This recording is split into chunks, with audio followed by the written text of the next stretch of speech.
Bonjour à tous. Je vous retrouve aujourd'hui pour un gros coup de cœur lecture pour moi. C'est vrai que c'est un énorme, un génialissime moment de lecture, autant pour le plaisir juste de découvrir une nouvelle aventure que dans la thématique qui m'a beaucoup interrogée. Il s'agit de Backup, un roman de Guy Roger Duvert qui n'est pas récent parce qu'il est sorti le 17 mai 2020 et c'est son 3e roman. Depuis, il en a écrit quand même pas mal d'autres, mais je ne l'avais pas lu et dans ce roman, il nous offre un futur possible où l'homme serait immortel. Et j'ai fait la connaissance des personnages principaux dès le premier chapitre. J'ai pas eu le temps de m'ennuyer. Eden et Natsuko font partie des forces de police et dans le premier chapitre, on les rencontre lors d'une intervention qui est particulièrement musclée et d'ailleurs pendant laquelle Natsuko est blessée au bras. Et c'est vraiment un début en pleine action avec quelques gadgets futuristes qui posent le décor. L'ambiance aussi extérieure, c'est pluvieux dans une mégalopole où la population est devenue tellement nombreuse qu'elle est entassée dans des tours urbaines massives de plus en plus haut. C'est un univers, pour situer un peu, cet univers m'a replongé quelques instants dans un film de science-fiction qui était coécrit et réalisé par Luc Besson et qui est sorti en 1997. C'est vrai que c'est assez curieux parce que quand le paysage a été dépeint, c'est curieusement ce film qui m'est venu à l'esprit. Alors que bon, il y a des blocs, les pauvres vivent le plus bas dans le fog et les plus fortunés sont en terrasse, il y a les voitures volantes. Mais en fait, le futur imaginé par Guy Roger Duvert est particulièrement réaliste. Ça n'a rien à voir en fait avec ce film, sauf dans l'architecture, mais dans l'aspect météorologique et sociologique, j'ai trouvé que c'était une pépite.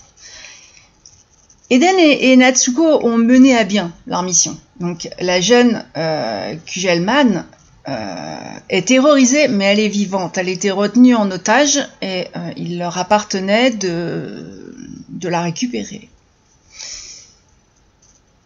Eden rentre chez lui, il retrouve son épouse Lucie, qui est enceinte de leur fille, qu'ils ont déjà trouvé un prénom, Nora.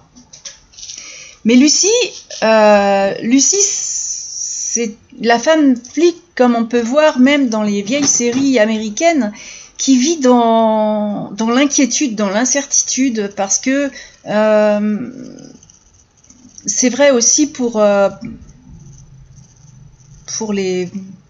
les épouses de militaires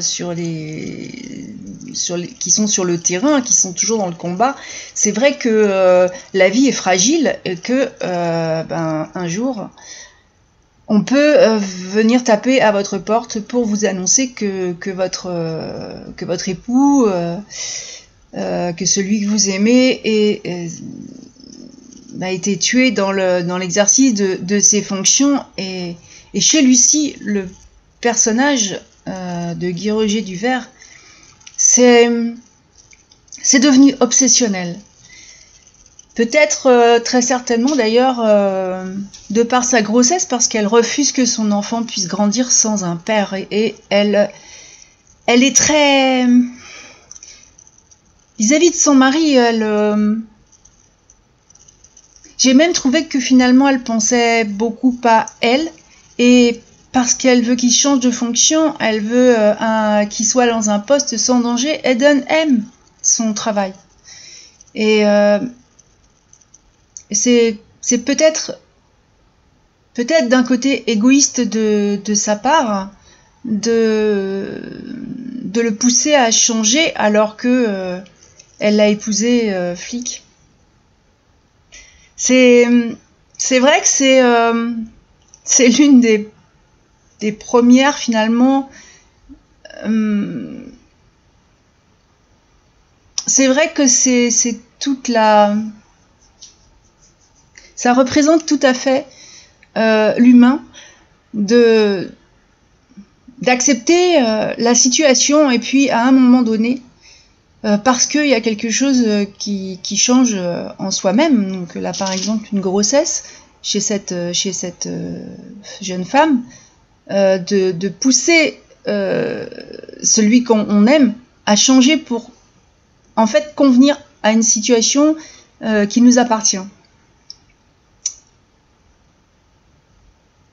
Je me suis ensuite dit que c'était très étrange parce que vu la suite des aventures, quelque part elle a sa part de responsabilité. Mais revenons à l'histoire, nos deux héros sont invités par Monsieur Kugelman en personne, qui est le fondateur de Backup. Backup, cette fameuse société qui vous propose l'immortalité. Et ce monsieur souhaite remercier ces deux flics qu'il appelle ses héros parce qu'ils ont sauvé la vie de sa fille. D'ailleurs, j'étais aussi très étonnée parce que finalement, la vie de sa fille, alors que lui vend l'immortalité.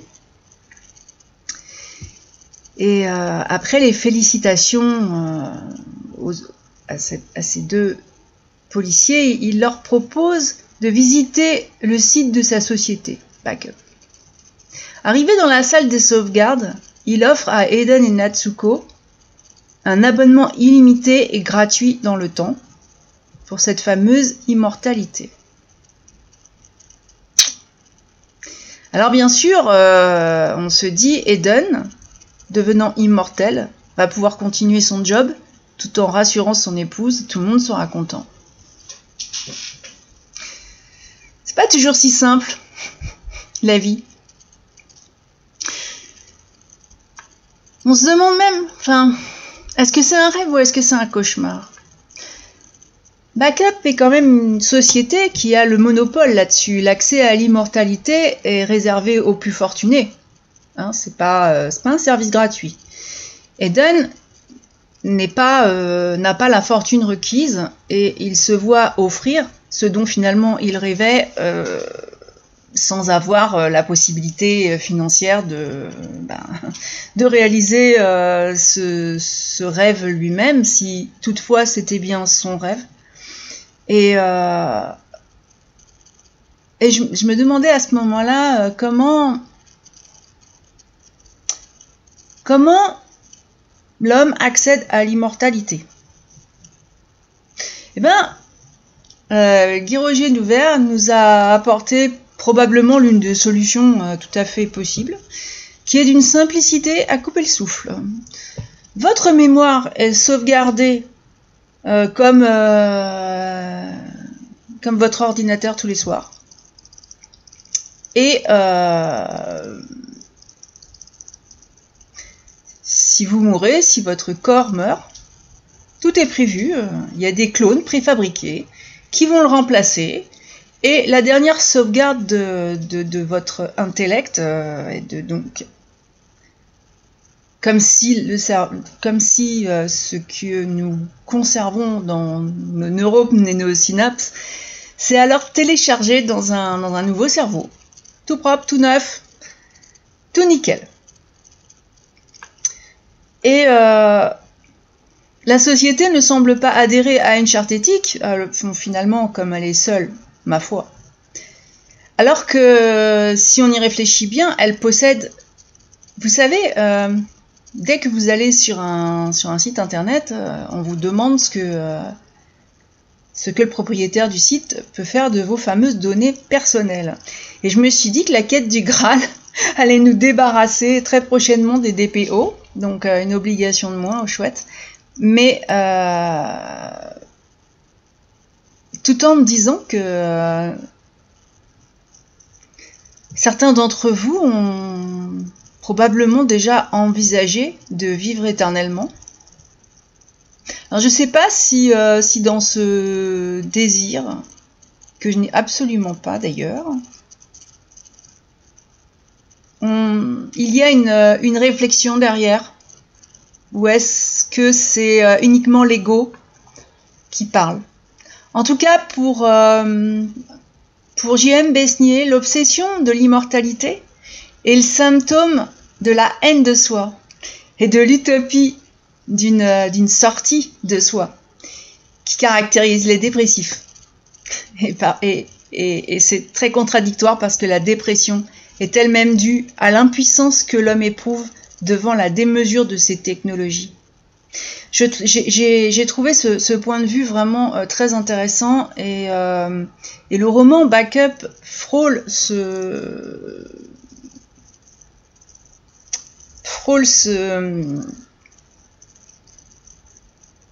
cette vision, parce que l'auteur nous ouvre justement la porte d'une réflexion sur nos conflits internes et surtout sur nos choix.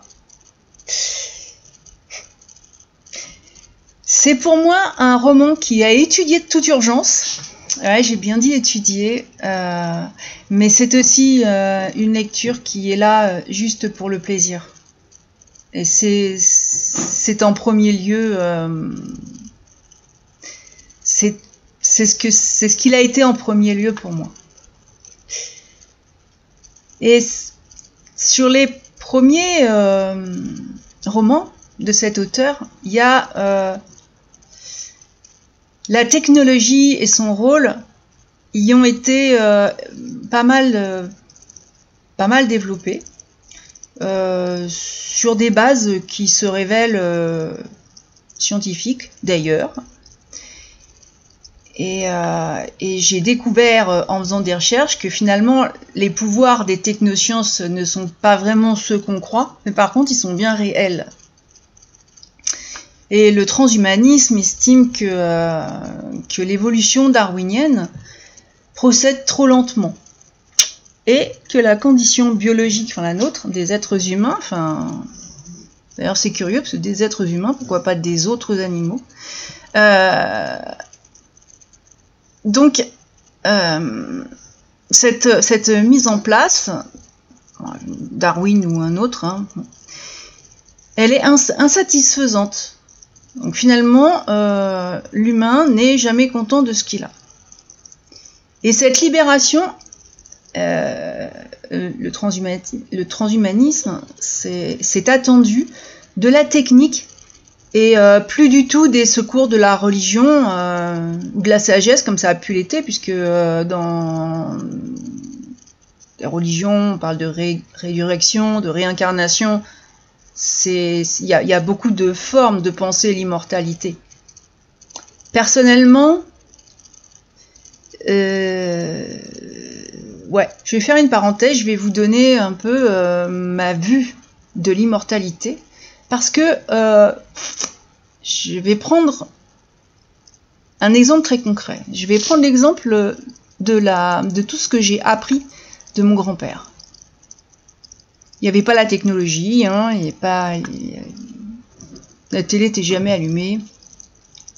Mais mon grand-père est quelqu'un à qui je dois beaucoup, c'est une personne très importante qui a fait de moi ce que je suis aujourd'hui. Et étant donné que justement il continue à vivre à travers ce que je continue à faire, tout ce que je vis, tout ce que je reprends de ce qu'il m'a appris en l'adaptant à la vie telle qu'elle est aujourd'hui et à la technologie.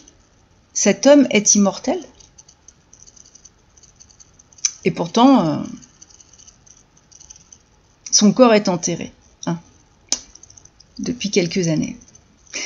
Alors, je vous livre une autre version de l'immortalité qui est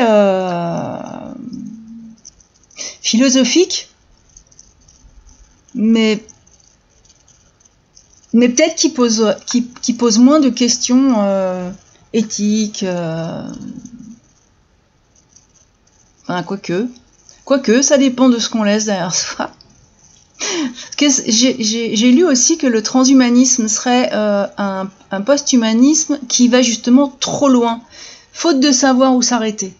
Donc là où on peut légitimement attendre des techniques qu'elles viennent éventuellement améliorer le sort d'une humanité qui reste inchangée pour l'essentiel, même si on parle de capacités augmentées, ben les transhumanismes voudraient livrer l'homme à la technique. Donc dans le cadre d'un projet qui est complètement dément, d'effacement de toutes les frontières. Hein. C'est ce qu'exprime Luc Ferry et c'est vrai que je me suis beaucoup attardée là-dessus parce que où s'arrêter, c'est justement la question de backup, parce que vous découvrirez que Guy Roger Duvert justement nous offre dans son roman une possibilité qui est extrêmement, mais c'est d'un réalisme époustouflant de cette fameuse dérive possible. Parce qu'une sauvegarde dans un clone, déjà, bon, pour moi, c'est pas vraiment l'immortalité, parce que qu'en est-il de la mémoire cellulaire, du corps subtil, de beaucoup de choses que justement la fameuse technologie aujourd'hui est incapable. Enfin, si, on commence. Mais en tout cas, on ne connaît pas la totalité des capacités de nos cerveaux, ni ni notre corps, ni donc de là à parler d'immortalité. Pour moi, c'est loin. Et donc, mettre une sauvegarde dans un clone, c'est pas réellement l'immortalité. Et en plus se pose la question de la fiabilité de cette technologie, et puis des possibles erreurs, qu'elles soient volontaires ou pas. Et là, je suis au beau milieu du roman, de Backup. Parce que dans la lecture, vous allez vraiment connaître Eden Holmes, qui est vraiment le personnage à suivre, et son désir d'immortalité qui était donc, je l'ai dit, mais à mon avis destiné uniquement à éloigner l'angoisse de son épouse et à pas se retrouver à faire de la paperasse dans un bureau. C'est un choix, c'est sûr. Mais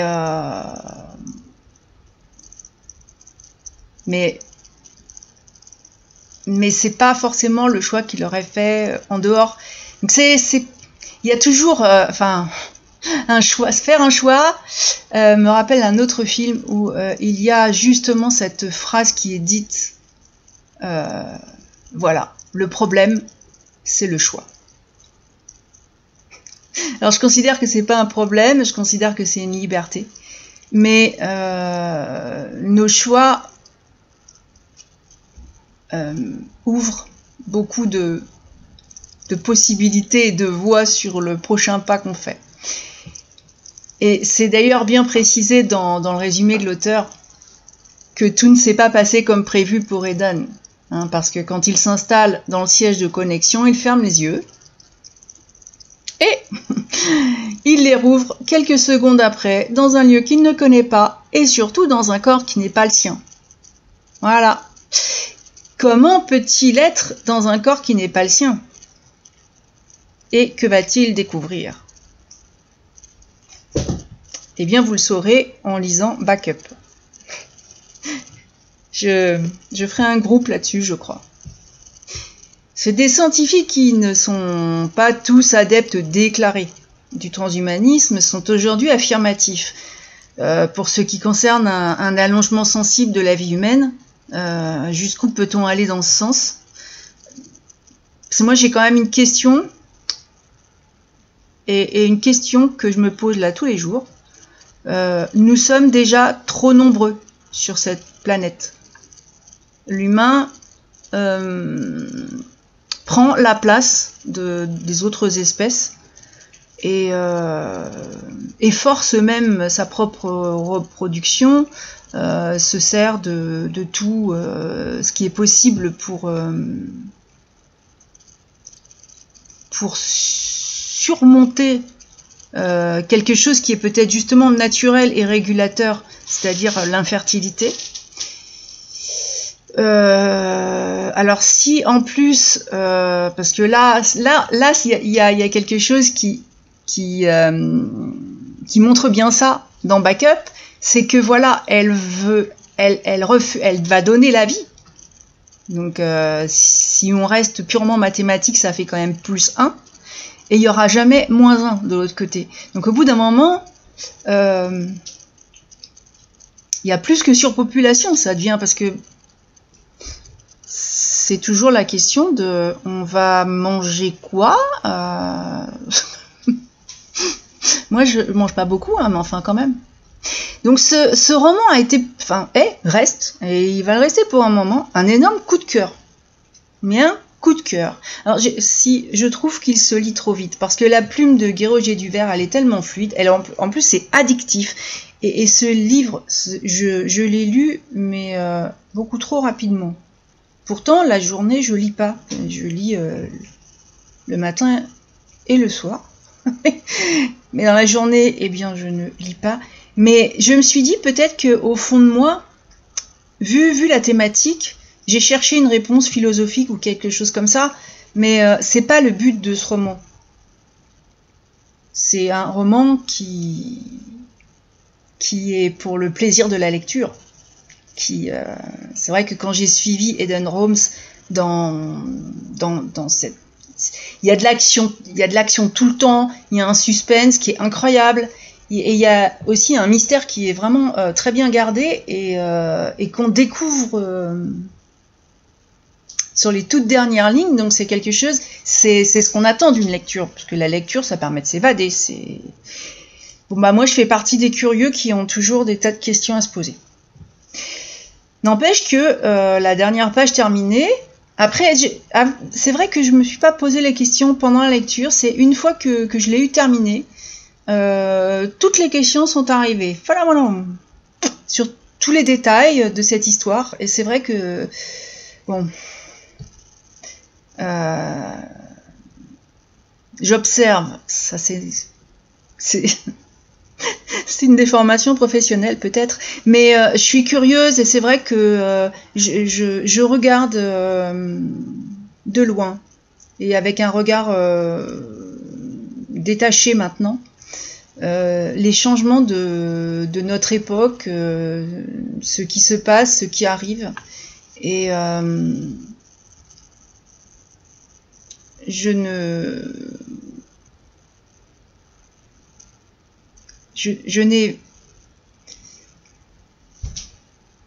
n'ai pas de... J'ai pas une solution toute faite. J'en avais, mais je suis revenue dessus depuis. Je crois qu'il n'y a que l'homme qui peut sauver l'homme. Mais que l'homme doit avant tout guérir son esprit, et garder en tête d'où il vient, au lieu d'être un éternel insatisfait. Et je crois que justement cette quête d'immortalité, c'est effectivement une insatisfaction. Voilà, c'est vrai que, bon, alors tout le monde le sait, mourir, je m'en fous complètement, et surtout, je voudrais pas qu'on me ressuscite. C'est quelque chose que je crois, non. La mort, elle fait partie de la vie. À partir du moment où on est vivant, la vie, oui, la vie, elle est fragile, oui et non. Mais effectivement, nous sommes mortels. Si nous sommes mortels, il y a une raison à ça. Parce que quand on meurt, on nourrit d'autres espèces aussi. Enfin, il y a tout un cycle qui fait que c'est vrai que si on vient me proposer l'immortalité sur un plateau, alors déjà, j'ai pas Je crois que je ne me sens pas du tout indispensable sur cette planète, donc bon, je préfère laisser la place à de nouvelles réflexions, et pas que ça baigne tout le temps dans finalement ceux qui... Ça sera vieux au bout d'un moment. Et c'est vrai que, bon, du coup, je n'ai pas toutes ces idées sur le transhumanisme, la technologie. J'utilise la technologie parce que j'ai aussi découvert que c'est quelque chose qui est pas... C'est pas la technologie le problème, c'est ce qu'on en fait. Mais là, c'est pareil, dans ce roman, vous découvrirez que c'est pas forcément l'immortalité le problème. C'est pas forcément l'idée de départ le problème. C'est vraiment ce qu'on en fait. Et je vais vous laisser là-dessus, pour vous laisser bien dans le suspense, parce que en lisant Backup, vous allez découvrir un excellent roman, vous allez découvrir un polar, un thriller futuriste, et je vous souhaite vraiment une belle lecture, je vous souhaite de vous régaler avec ça, et si toutefois, après, vous avez envie d'en discuter, eh bien n'hésitez pas, parce que les groupes de lecture vont bientôt reprendre en présentiel, mais avec une retransmission. Donc la technologie peut être utile via... je vais prendre un logiciel pour pouvoir retransmettre. Voilà. Donc je vous souhaite donc une excellente soirée, une bonne semaine de lecture, et je vous dis à la prochaine!